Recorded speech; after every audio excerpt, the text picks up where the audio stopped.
नहीं मैदर साहब, ये बताइएगा कि ये अब तो जो हुकूमत अपनी ऐसी जमात जिसकी सपोर्ट से हुकूमत तश्कील पाई है, अब उसे भी हालात की संगीनी का आहिस्ता आहिस्ता अंदाज़ा हो रहा है कि ये बजट में एक आम आदमी के साथ मुख्तलिफ सेक्टर्स के साथ हो क्या चुका। अभी अगर रिविजिट नहीं होती चीज़ें, ये जो एक बोझ पड़ा आम आदमी पर ये नहीं कम होता, इसको वापस नहीं लेती हुकूमत, तो फिर अपोजिशन क्या करने जा रही है? चूँकि आप लोग के तो पहले ही बड़े तहफ़्फ़ुज़ात हैं, पिछले 5 महीने अदालतों के भी आप लोग इस वक्त चक्कर लगा रहे हैं, कल भी एक बड़ा फैसला आने वाला है, देखते हैं अब उसमें क्या नंबर गेम बनता है फैसले के बाद।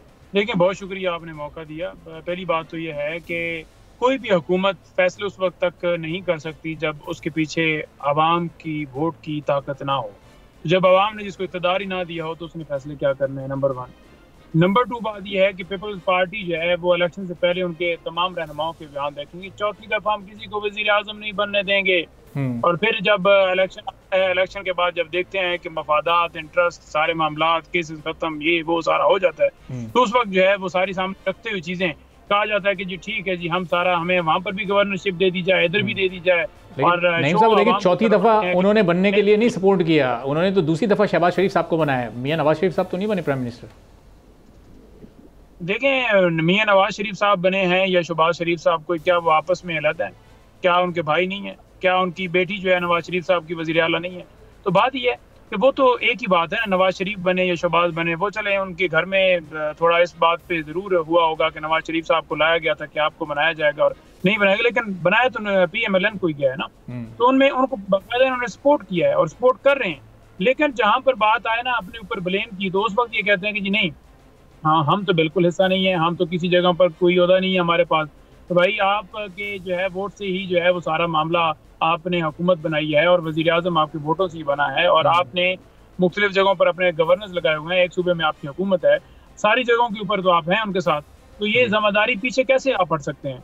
उधर ये कहते हैं बिलावल साहब जी कि अगर इमरान खान साहब के ऊपर या किसी के ऊपर केस कोई बनेगा तो हम उस हवाले से नहीं कहेंगे कि वो केस जो है वो ना रोका जाए, लेकिन हमारा उसके अंदर कोई रोल नहीं है। तो भाई आप फिर कॉन्डेम करें ना कि ये गलत केसेस हैं, ये इद्दत वाला केस एक ऐसा केस है जो पाकिस्तान की हिस्ट्री में पहली दफा बना है। फिर आप बात करें ना कि ये किस हद तक घटियापन का मुजाहरा कर रहे हैं, फिर आप उस तरफ खड़े हो ना। जब आप खड़े नहीं होंगे, जब बात नहीं करेंगे, जब आप आवाज नहीं उठाएंगे, जब आप नेगेट नहीं करेंगे, तो आपको समझा जाएगा कि आप उसमें शामिल हैं।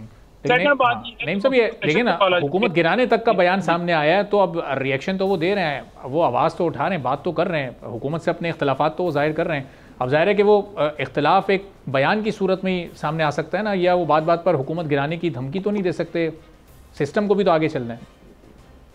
नहीं देखें, असल सूरत हाल ये है ना, असल जो सूरत हाल है वो ये है कि ये आपस में एक है, लेकिन इनके पास अगर देखते हैं कि कोई इनके पास कोई स्ट्रेटजी हो, कोई प्रोग्राम हो, तो वो नहीं है। और इससे जो अहम बात है कि अवाम ने बार बार इन्हें इक़्तिदार देकर आजमा लिया, इक़्तिदार जैसे भी मिला, जो भी तरीकाकार किया, लेकिन उन्होंने आजमा लिया अवाम ने। ठीक है कि ये सूरत इस मुल्क को आगे नहीं लेकर बढ़ सकते। आज जो सूरत हाल है, लोग बिजली के बिल नहीं, यहाँ पर ये यूनिट की बात की जा रही है कि 200 तक यूनिट जिनके आते हैं उनको जो है वो सोलर फ्री दिया जाएगा। तो पहली बात तो ये है ना कि आप किस, उसका पैमाना क्या होगा, लोगों को कैसे दिए जाएंगे, किस बुनियाद के ऊपर दिए? जैसे आप फंड्स देते हैं, 500 अरब आपने जो है वो फंड्स के लिए रख लिया, तरक्याती कामों के लिए, जब अपने MPs MNAs को नवाजना है, उसमें से कमीशनें बनाए, सारा कुछ करें, नून लीग के वोटरों को देना है, या किस तरह से वो आप देंगे? और सेकंड बात ये है कि इस वक्त सूरत हाल जो है वो मुल्क के अंदर ये है कि आप चलें 200 तक तो आप करेंगे कि किस हद तक देंगे, लेकिन लोगों के पास खाने के लिए पैसे नहीं है, लोगों के पास जराए नहीं है। आज आप अगर देखें तो पिछले 1 साल के अंदर कोई 15 लाख के करीब लोग जो है वो मुल्क से बाहर जा चुके हैं, और आए रोज लोग धमकियां लगाते हैं, लोगों के पास जरिए माश नहीं, क्योंकि आप कमरों में खुद बैठे हुए हैं और आप उधर बैठ के ऐलान कर देते हैं जी कि हमने 5 रुपए पेट्रोल जो है वो सस्ता कर दिया। अब रज़ा, आप चूंकि हर चीज़ में, हर फैसले में इस वक्त पीपल्स पार्टी को शराकतदार ठहरा रहे हैं और आप कह रहे हैं कि ये दोनों एक ही हैं, लेकिन आपको याद होगा 8 फरवरी के इंतखाबात के बाद सबसे पहले तो पाकिस्तान पीपल्स पार्टी ये चाहती थी कि वो पाकिस्तान तहरीक इंसाफ सुन्नी इत्तेहाद काउंसिल के साथ, वो उनके नुमाइंदों के साथ हुकूमत बनाए, और आप लोग को ऑफर की थी, और ये बजट शायद आप दे रहे होते अगर आपने उस वक्त वो उनकी ऑफर को कबूल किया होता, उनसे हाथ मिलाया होता। तो ये मौका तो आपने खुद ही गंवाया ना उस वक्त हुकूमत में आने का। देखिए, हम तो कभी भी ऐसी हुकूमत ना लेते, आवाम ने हमें वोट दिया है, 180 हमारी सीटें थी, 8 को और 9 को हमारी 100 से नीचे कर देंगी, 90 के ऊपर हमें लेकर आ गए। तो जब जो है वो डाका डाला गया और आवाम ने हमें मुंतखब किया, तो डेफिनेटली हमें हुकूमत मिलनी चाहिए थी।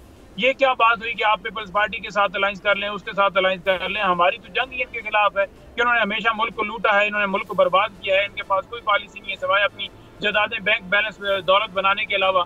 तो हमारा इनके साथ कैसे हम बैठ सकते हैं?